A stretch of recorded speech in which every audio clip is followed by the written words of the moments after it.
नमस्कार। News room में आप सभी का स्वागत है। झारखंड की राजनीति इस समय असामान्य हलचल से गुजर रही है। मुख्यमंत्री हेमंत सोरेन और झारखंड मुक्ति मोर्चा यानी झामुमो की बीजेपी के साथ बढ़ती निकटता से नए राजनीतिक समीकरणों की अटकलें लगातार गहराती जा रही हैं। हालांकि झामुमो, कांग्रेस और आरजेडी सभी ने राजनीतिक अस्थिरता की खबरों को अफवाह बताया है, लेकिन हालिया घटनाओं की टाइमिंग ने सियासी गलियारों में कई नए सवाल खड़े कर दिए हैं। हम आपको बता दें कि अटकलों का दौर तब शुरू हुआ जब मुख्यमंत्री हेमंत सोरेन और उनकी विधायक पत्नी कल्पना सोरेन का राष्ट्रीय राजधानी में लंबा ठहराव और बीजेपी नेताओं से कथित मुलाकातों की खबरें सामने आईं। इसी दौरान झारखंड के राज्यपाल संतोष गंगवार का केंद्रीय गृह मंत्री अमित शाह से मिलना भी घटनाक्रम को और संदिग्ध बनाता दिखा। इन सबके बीच झामुमो, कांग्रेस, आरजेडी की सरकार में अंदरूनी खटास की खबरें लगातार सामने आ रही हैं। बिहार विधानसभा चुनाव में सीट बंटवारे को लेकर झामुमो और महागठबंधन के बीच तनातनी खुलकर सामने आ चुकी थी। झामुमो ने आरोप लगाया था कि कांग्रेस और आरजेडी ने उन्हें योजनाबद्ध तरीके से किनारे किया, जबकि वह महागठबंधन का हिस्सा हैं। पार्टी ने तब यह भी कहा था कि वह इंडिया गठबंधन में अपनी भूमिका की समीक्षा करेगी। यही विवाद अब झारखंड के अंदर भी तनाव की पृष्ठभूमि तैयार करता दिख रहा है।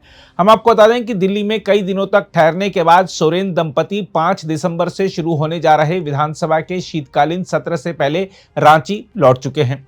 झामुमो का कहना है कि दिल्ली यात्रा पारिवारिक चिकित्सीय कारणों से थी और मुख्यमंत्री ने प्रवर्तन निदेशालय से जुड़े मामलों को लेकर कानूनी सलाह भी ली। उधर कांग्रेस ने बीजेपी पर अफवाह फैलाने का आरोप लगाते हुए कहा है कि गठबंधन पूरी मजबूती के साथ चल रहा है। वित्त मंत्री राधाकृष्ण किशोर और मंत्री दीपिका पांडे सिंह ने सियासी उथल-पुथल की खबरों को पूरी तरह बेबुनियाद बताया है, लेकिन राजनीतिक विश्लेषक इससे सहमत नहीं दिखते। उनका कहना है कि विधानसभा का गणित अपने आप में संभावित फेरबदल की गुंजाइश पैदा करता है। हम आपको बता दें कि झामुमो के पास 34 विधायक हैं और कांग्रेस के 16, आरजेडी के 4 तथा वाम दलों के 2 विधायकों के साथ गठबंधन इस समय 56 सीटों पर टिका है। यदि झामुमो के 34 और बीजेपी के 21 तथा छोटे दलों यानी एलजेपीआर, एजेएसयू और जेडीयू के साथ नया समीकरण बनता है तो यह संख्या 58 तक पहुंच सकती है। यह आंकड़ा वर्तमान गठबंधन से अधिक और स्थिर बहुमत के लिए पर्याप्त होगा।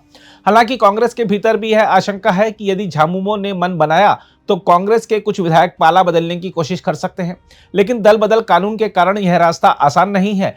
ऐसे किसी भी कदम से बचने के लिए कम से कम 11 कांग्रेस विधायकों का सामूहिक रूप से दल छोड़ना आवश्यक होगा। उधर बीजेपी ने सार्वजनिक रूप से गठबंधन की संभावना से इनकार करते हुए कहा है कि सोरेन सरकार भ्रष्टाचार में डूबी हुई है, लेकिन राजनीतिक हवाओं का रुख बताता है कि बीजेपी पर्दे के पीछे से समर्थन देने के विकल्प पर विचार कर सकती है यदि इससे कांग्रेस कमजोर होती है और झारखंड में सत्ता समीकरण बदलता है। हम आपको बता दें कि दिल्ली में हुई मुलाकातों और झामुमो, कांग्रेस, आरजेडी के बीच बढ़ती दूरी के संकेत जैसे साझा मंचों पर अनुपस्थिति, कार्यक्रमों का रद्द होना, आपसी संवाद का कम होना इस बात की पुष्टि करते हैं कि झारखंड की राजनीति निर्णायक मोड़ पर खड़ी है। सवाल यह है कि क्या हेमंत सोरेन सचमुच बीजेपी से हाथ मिलाने के लिए तैयार हैं या यह पूरा घटनाक्रम महागठबंधन के भीतर दबाव की राजनीति का नया अध्याय है। देखा जाए तो झारखंड की मौजूदा सियासी हलचल केवल एक राज्य की राजनीतिक उठापटक नहीं है, यह उस व्यापक विपक्षी फ्रेमवर्क पर सीधा असर डालती है जो इंडिया गठबंधन के नाम से देश भर में बनाया गया था।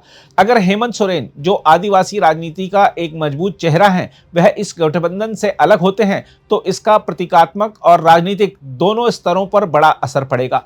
पहला, झारखंड जैसे संसाधन संपन्न राज्य में कांग्रेस और आरजेडी की पकड़ कमजोर हो जाएगी। दूसरा, विपक्षी एकता की वह कहानी जिसे अभी भी मजबूत बताने की कोशिश की जा रही है, उसे एक बड़ा झटका लगेगा। साथ ही बिहार में हार, पश्चिम बंगाल में ठहराव और अब झारखंड की अनिश्चितता, ये तीनों मिलकर इंडिया गठबंधन की साख पर सवाल खड़ा करते हैं। हेमंत सोरेन यदि बीजेपी के समर्थन से नई सरकार बनाते हैं तो यह न सिर्फ झारखंड की राजनीति को पलट देगा बल्कि विपक्ष के लिए मनोवैज्ञानिक हार भी साबित होगा। इसलिए महागठबंधन और इंडिया ब्लॉक के लिए यह केवल एक राज्य का संकट नहीं, यह उनकी विश्वसनीयता की परीक्षा भी है। बहरहाल आइए देखते हैं झारखंड में चल रही अटकलों को लेकर बिहार बीजेपी अध्यक्ष दिलीप जायसवाल और झारखंड कांग्रेस के प्रवक्ता राकेश सिन्हा क्या कह रहे हैं। देखिए, मैं बताता हूँ, झारखंड की तरक्की बहुत जरूरत है और आज करीब 1.5-2 साल से झारखंड का विकास और तरक्की रुक गया है और जिस तरह से बिहार आगे बढ़ रहा है,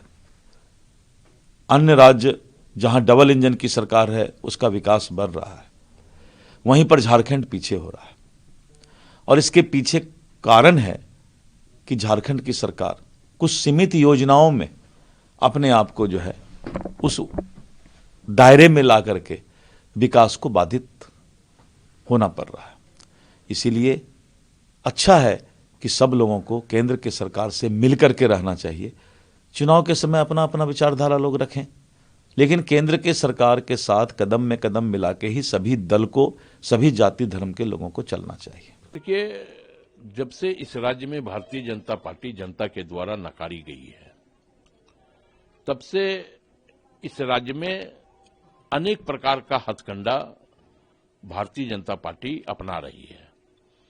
कभी ऑपरेशन लोटस के जरिए सरकार को अस्थिर करने का प्रयास कर रही है। जब महागठबंधन के विधायकों की एकजुटता ने ऑपरेशन लोटस को कुचल दिया, तो ईडी की एंट्री करवा दी। ईडी के जरिए सरकार को परेशान करने का काम किया। 5 माह तक बिना कोई सबूत, बिना कोई आधार इस राज्य के मुख्यमंत्री को जेल के शिकंजे के पीछे भेज दिया। और फिर जब आम चुनाव हुए तो जनता ने भारतीय जनता पार्टी को इस राज्य में धूल चटा दी। मतलब जितनी सीटें भारतीय जनता पार्टी की थी, उतनी सीटें भी भारतीय जनता पार्टी अपनी नहीं बचा पाई। तो अब एक नया सुपूखा भारतीय जनता पार्टी ने छोड़ा है, जिसको हम अफवाह कहते हैं। और ये अफवाह का बाजार भारतीय जनता पार्टी के द्वारा गर्म किया जा रहा है कि अब झारखंड मुक्ति मोर्चा भाजपा के साथ आएगी, सरकार बनाएगी। ये जो मंसूबा है उनका, वो इस राज्य में पनपेगा नहीं। और हम पूरी तरह एकजुटता के साथ, पूरी तरह एकजुट के साथ भारतीय जनता पार्टी को इस राज्य में हम धूल चटाने का काम कर रहे हैं। और यही बेचैनी का सबब है भाजपा में कि इस प्रकार का अफवाह का बाजार भारतीय जनता पार्टी गर्म किए हुए है। देखिए, एक मुख्यमंत्री का अगर देश के मंत्रियों से अगर मुलाकात होती है, तो उसके लिए हम कई विकास योजनाओं पर भी बात करते हैं। इस राज्य के प्रति हमारी जिम्मेवारी, हम भाजपा नहीं है कि चुनाव के बाद हम अपनी जवाबदेही और अपनी जिम्मेवारी को छोड़ दें। हम अपनी जवाबदेही और अपनी जिम्मेवारियों को मानते हैं और समझते हैं। और जिस प्रकार लगातार असहयोग केंद्र का मिल रहा है हमारे राज्य को, तो मुख्यमंत्री उस दिशा में गंभीरता के साथ लोगों से बात कर रहे हैं। हमारा आज तक जीएसटी का पैसा नहीं मिला, 1,36,000 करोड़ रुपया सरकार ने, केंद्र की सरकार ने स्वीकार किया कि पैसा है।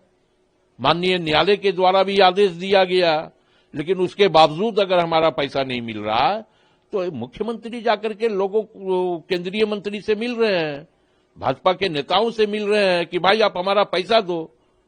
हम विकास की योजनाओं पर बात कर रहे हैं।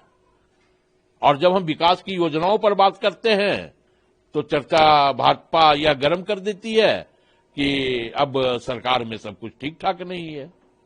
तो हमें लगता है कि अगर आप नरेंद्र मोदी के चश्मे से देखेंगे तो इस राज्य में आपको कुछ ठीक नहीं लगेगा, लेकिन आप राज्य की जनता के चश्मे से अगर देखेंगे तो राज्य बेहतर दिशा में आगे बढ़ रहा है। तो फिर ये अफवाह कहां से फैल रहा है? बीजेपी अगर डिनाई कर रही है तो ये अफवाह कैसे फैल रहा है? तो फिर इसका यह मतलब है कि अफवाह मीडिया के द्वारा फैलाया जा रहा है, एक नैरेटिव सेट किया जा रहा है मीडिया में। तो हमें लगता है कि यह भी गंभीर विषय है। मीडिया को भी आत्मचिंतन करना चाहिए, आत्ममंथन करना चाहिए। अगर आप भी लेना चाहते हैं देश दुनिया की तमाम जानकारी, तो आज ही सब्सक्राइब करें हमारे चैनल को। साथ ही नीचे दिए बेल आइकन को जरूर दबाएं ताकि हर अपडेट आप तक पहुंच सके।